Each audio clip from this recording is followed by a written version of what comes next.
கூற தாந்து முஞ்சையில நஞ்சையில பொன்வளையும் தஞ்சையில புலிக்கொடியை ஏற்றி வச்சு புகழ் கொடிய பறக்க விட்டு ஈழ நாட்டு எல்லவர இசையோடு ஆண்டிருந்த சோழ நாட்டு மன்னருங்க சந்ததியில் வந்தவர்.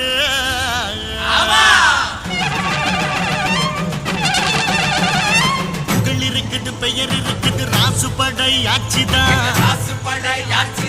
கேரள சகல ஊர் இருக்குது, நீர் நிலம் சாட்சிதான். பெருமலையில் சிலை இருக்குது, அவர் பெருமைய அது ஒரு